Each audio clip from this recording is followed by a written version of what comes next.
আমাদের মমতাবালা ঠাকুর লোকসভার সাংসদ, আমাদের ডক্টর আমাদের শর্মিলা সরকার আছেন, আমি বাপি হালদার এবং আমাদের প্রকাশ চিক বড়াই রাজ্যসভার সাংসদ, আমরা 5 জন এখানে এসেছি এটাই বলতে, দিদির যে মেসেজ, দিদির যে বার্তা আপনাদের কাছে পৌঁছে দিতে। আপনারা ভয় পাবেন না। বাংলার নেত্রী মমতা বন্দ্যোপাধ্যায় আপনাদের জানেন যে সদা সর্বদা আপনাদের পাশে ছিল, আজকের দিনেও তিনি আছেন, আমরা আপনাদের পাশে আছি। এমন কোনো ভয় পাওয়ার কোনো কারণ নেই। বাংলা বললেই যে বাংলাদেশি তকমা গায়ে লাগিয়ে দেওয়া হচ্ছে, এই তকমা কোনোদিনই আমরা সহ্য করবো না। বাঙালি বারে বারে আন্দোলন করেছে, বারে বারে বাঙালির যে হক বাঙালি ছিনিয়ে নিয়েছে। বাংলা জানে কি করে আন্দোলন করতে হয়, বাংলার অধিকার কি করে আদায় করতে হয় সেটা বাংলা জানে এবং সেটা বাংলা করে দেখাবে।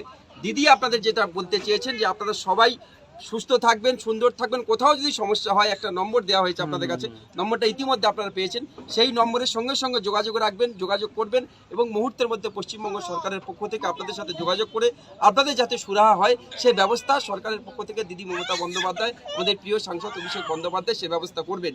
সাথে সাথে আপনাদের এটাও মেসেজ, আপনারা জানেন যে ইতিমধ্যে ইন্ডিয়া গভর্নমেন্ট, ভারত সরকার, তারা আমাদের 100 দিনের কাজ বন্ধ করে দেওয়াতে হয়তো পরিযায়ী শ্রমিকটা একটু বেড়েছিল, কিন্তু আমাদের দিদি এই মুহূর্তে কর্মশ্রী প্রকল্পের নাম দিয়ে 50 দিনের কাজ গ্যারান্টি দিচ্ছেন। যদি সেখানেও আপনাদের মনে হয় যে আপনারা সেই কাজে অংশগ্রহণ করতে চান, তার জন্য পশ্চিমবঙ্গ সরকার তৈরি।